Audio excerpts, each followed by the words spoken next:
Hello welcome friends, మీరు చూస్తున్నారు Ashraf royal Kings YouTube channel. ఈరోజు వచ్చేసి టాపిక్ మొహబ్బత్ కా షర్బత్ మేకింగ్ ప్రాసెస్ ఎలా చేయాలో పూర్తిగా ఈ వీడియో లాస్ట్ వరకు చూడండి. 3 నిమిషాల వీడియో అండి, పెద్దది ఏం కాదు. మీరు కనుక నా ఛానల్లో కొత్తగా వచ్చినట్టయితే ప్లీజ్ సబ్స్క్రైబ్ చేయండి, లైక్ చేయండి, మీ ఫ్రెండ్స్తో ఈ వీడియోని షేర్ చేయండి, ఓకేనా. మనం వచ్చి ఇప్పుడు మొహబ్బత్ కా షర్బత్ మేకింగ్ ఎలా చేయాలో చూపిస్తున్నా. ఇలా బనానా వచ్చేసి సన్నగా తరుక్కోవాలి, మధ్యలో కట్ చేసుకొని సన్న ముక్కల కింద కట్ చేసుకోవాలి. అలాగే పుచ్చకాయని కూడా మనం ఒక సన్న ముక్కల్లో కొన్ని సబ్జా విత్తనాలని నీళ్ళల్లో నానబెట్టుకోవాలి. మరియు పాలని మీకు 1 లీటర్ కావాలో 2 లీటర్ కావాలో పాలను వేడి చేసుకొని పెట్టుకోవాలి చల్లార్చి.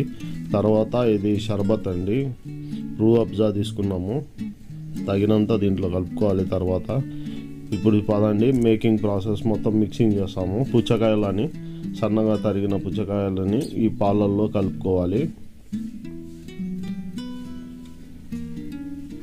ముక్కలన్నీ బాగా నీట్గా పాలల్లో కలుపుకొని అంతా మిక్స్ చేసుకోవాలి. పదార్థాలన్నీ 1 by 1 ఇందులో పుట్ చేసి బాగా కలుపుకోవాలి. దాని తర్వాత మనం వచ్చేసి బనానా ముక్కల్ని కలుపుకుంటాము. బాగా సన్నగా తరిగిన బనానా ముక్కలండి ఇందులో పాలల్లో వేసుకోవాలి. పుచ్చకాయ మరియు బనానా 2 కలుపుకొని బాగా మిక్స్ చేసుకోవాలి.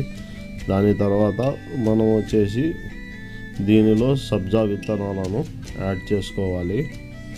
ఇలా బాగా నీట్గా కలుపుకొని ఆ తర్వాత రూ అబ్జా తగినంత రూ అబ్జా మీకు ఎంత కావాలో తగినంత రూ అబ్జాను ఇందులో వేసుకుంటే ఆ రోజ్ కలర్ ఫ్లేవర్ వస్తుంది.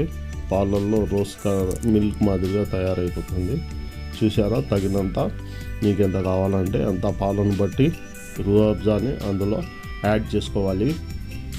బాగా మిక్స్ చేసి ముందుగానే పాలల్లో చక్కెరని కలపాలండి, మర్చిపోకండి.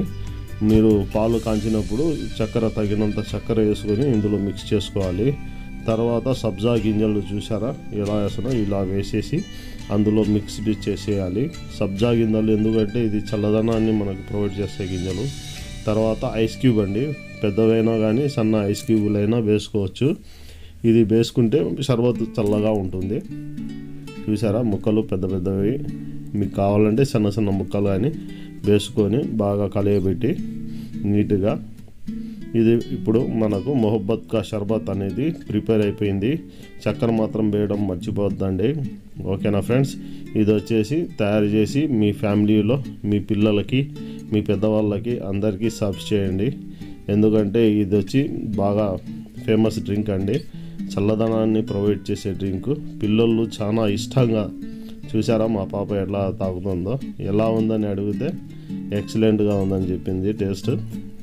ఈ లాస్ట్ వరకు ఈ వీడియోని చూసినందుకు మీ అందరికీ ధన్యవాదాలు.